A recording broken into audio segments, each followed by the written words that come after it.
Hey, good morning, good evening, good afternoon, everybody. Welcome back. I am making a basement video, not a video in my on the computer or even on the TV here. Um, I want to get a couple of things out. This is going to be a quick video, not terribly long. I ended up never making my reaction to the AFC Championship game because I just kept getting sidetracked, and every time I sat down to do it, I I got pulled into doing something different, and it's already Wednesday. The Super Bowl is Sunday, and I still haven't made my Super Bowl prediction yet, even though I think everybody knows I'm picking the Chiefs, but I do want to break this game down. I mean, obviously, if you're a football fan, you've been watching stuff on YouTube, you've been watching stuff online, you've been following the stuff on Twitter. You know what's going on. You've probably heard this game broken down a million different ways. I am going to have my video up tomorrow, and because I have a pretty busy weekend I'm cooking a lot of barbecue. I'm going to try to actually do some videos on the channel for the barbecue if I can get someone to help hold the camera, so I don't have to do it all at the same time. But we'll see. We'll see if I can accomplish that or not. Just real quick here. I want to just do a very quick reaction to the AFC Championship game. Like I said, I didn't get a chance to really sit down and do it. I thought the Kansas City Chiefs, I thought Patrick Mahomes played maybe the most gutsy football game I've ever seen. In a day and age where sports ultimately doesn't matter, and you know, with everything that's going on in the world, and with wars in different places, and you know the economy in the state it is, and where inflation is, and just war, like I said, wars, and then rumors of wars, and just strife going on, and then we can sit down and we can watch a football game and enjoy it. And so sometimes when I say gutsy game, sometimes that word gets thrown around a lot. People talk about how, oh, Mahomes was the hero. I mean, he was battle tested, and I don't throw these terms out lightly. Because I know they have real world connotations. But one of the things I do want to make mention is that Patrick Mahomes is one of the toughest players I have ever seen play this football game, or this sport of football. And I've mentioned this many times on other videos about how when I was growing up, Steve DeBerg was the quarterback when I first became a Chiefs fan in 1989 when I was in fifth grade. When I first started, of course, I liked the Chiefs before that, but I didn't really start following it until I was in fifth grade. And Steve DeBerg was the quarterback, and then it was Dave Craig, and then it was Joe Montana, and then it was Steve Bono, and then it was Elvis Gerbach, and the list goes on and on and on. And but we always had somebody else's cast off. And even Joe Montana was a cast-off at the end of his career. The Niners didn't want him anymore. There was a graphic I saw one time, and I remember posting on Facebook in 2017, and Mahomes was already on the team at this point. But it was at the beginning of the season. It was a graphic that said number of games won by the franchise, or by each franchise by a quarterback drafted by that team. And the Chiefs were at the very bottom, 2 wins. 2 wins by a quarterback drafted that they drafted. And honestly, I couldn't tell you who those 2 wins are. I think one of them may have been the guy Blackledge. I think Blackledge won one of the games, maybe, or maybe he won both of them. I know Brody Croyle started like 8 or 9 games and never won a single game. I know Tyler Palko started a couple games and he obviously never won one either. So it's just the Chiefs never historically drafted quarterbacks, and then they drafted Patrick Mahomes, and everything changed. I mean, everything changed about this franchise. This franchise that I've been cheering for, that has had success, not Super Bowl success before Mahomes. Obviously, they won in 1969, but all the talk of,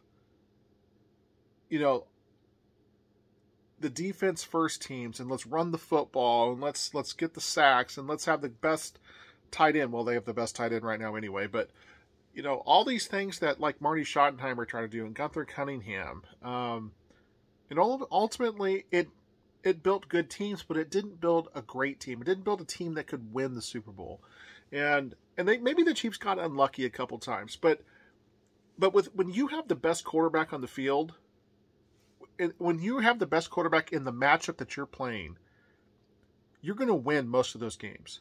You're not going to win them all. You're going to lose some. But clearly, last Sunday, Patrick Mahomes was the best quarterback on the field.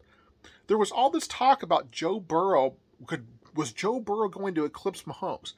The topic was ludicrous. It was absolutely ludicrous. As a matter of fact, it's insulting that we had to entertain this. Nick Wright talked all season long about how it's always Mahomes and somebody else. For a while it was Mahomes and Allen. Then it was Mahomes and Burrow. Then Burrow fell off, and then it was Mahomes and Hurts. And Hurts got hurt. No, it's Mahomes and Allen again. Now it's Mahomes and Burrow. It might be Justin Jefferson, the wide receiver. Because remember, this is also the year that Justin Herbert was supposed to overtake Mahomes in his own division.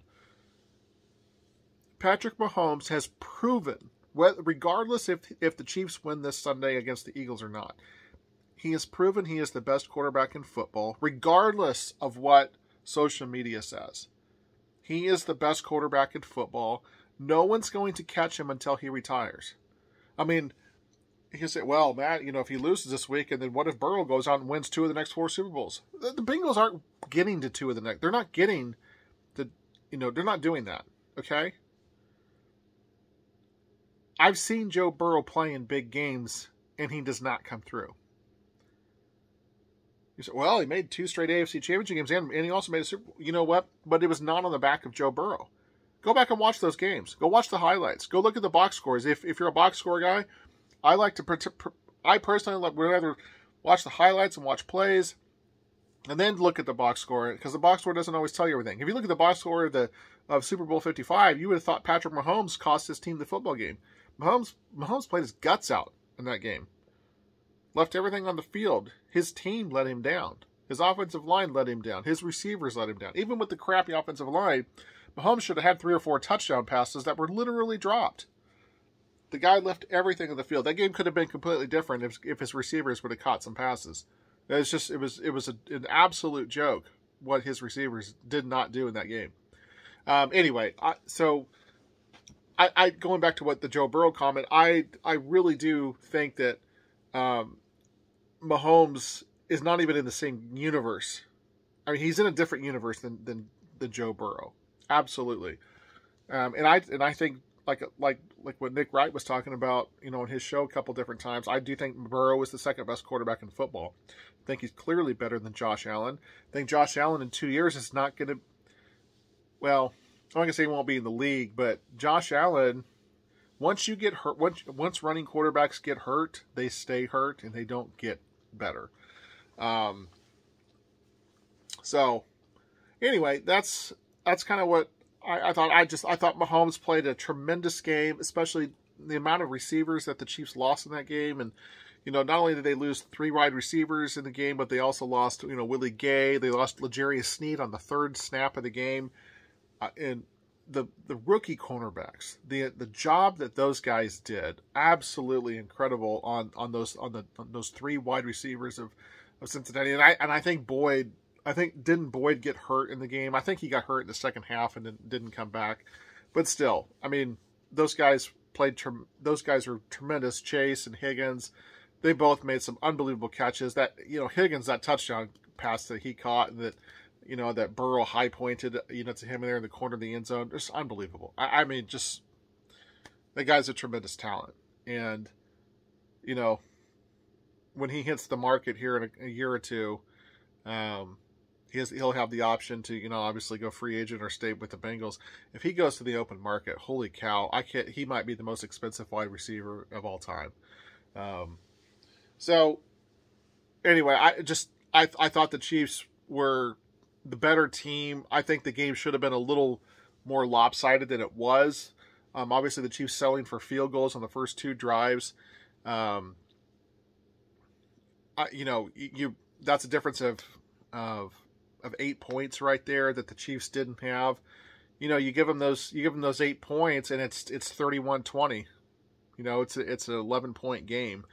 And maybe the game doesn't go exactly the same way, but I think part of part of that was maybe nerves. Maybe Mahomes really was a little more dinged up than he let on.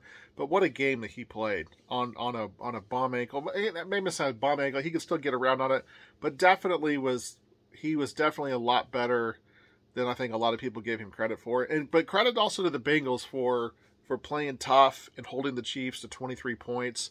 But the Chiefs defense, Chris Jones, everybody came through in this game. Chris Jones, and then, Brian Cook didn't play a tremendous game, but he had a tremendous play. He made a play which led to a turnover. But I can't say enough about Chris Jones. And then, because we've talked about Chris Jones just disappearing in big games, Chris Jones, he controlled the line of scrimmage there. That entire defensive line was fantastic. And then, looking ahead to the Super Bowl, there's all this talk about how the Chiefs have the best 2 players or the best 3 players, but the Eagles have the best roster. This is eerily similar to the talk that we heard 3 years ago against the 49ers, but all the people that picked the 49ers to win because they had the better overall roster, but the Chiefs had the best 3 players. This is nonsense. The Chiefs have the best 3 players. The Chiefs should be favored in this game.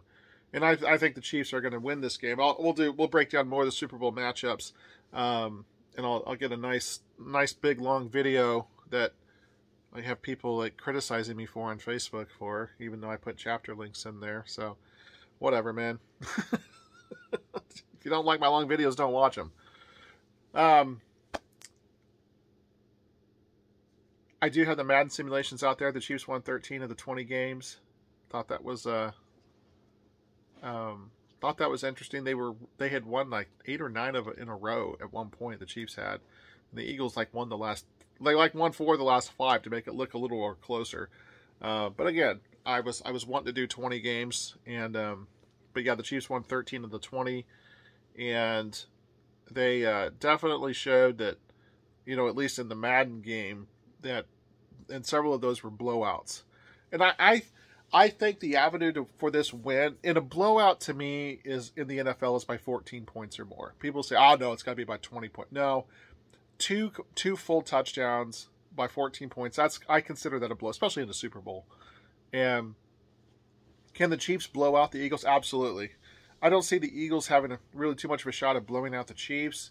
Of course, I would have said that 2 years ago with the Buccaneers, and look what happened in that game. But that game was more about the Chiefs, what they were failing to do on offense with all the dropped passes, the dropped touchdown passes, and then the offensive line that was just obviously so banged up, and the Tampa defensive line just controlled that game. So, anyway, that's a quick video. I want to keep this at 15 minutes or less, and I'm at 13:05 right now. Again, tomorrow I'll have my official Super Bowl video up. Oh, look, I got a visitor. Christy, can you say hi to everybody? She was sitting right here, right off camera the whole time. Oh, no, she's over there on this side of the camera. What are you trying to get, girl? What are you trying to get? You come over here and say hi to the camera? Say hi to YouTube? Oh, now she's trying to get in my lap. 75-pound golden retriever trying to be a lap dog. So, anyway, I think on that note, I think I'm going to wrap this video up. Thanks, guys, for watching. If you like this video, give it a thumbs up. Consider subscribing to the channel for more content, and I will talk to you later. Go Chiefs!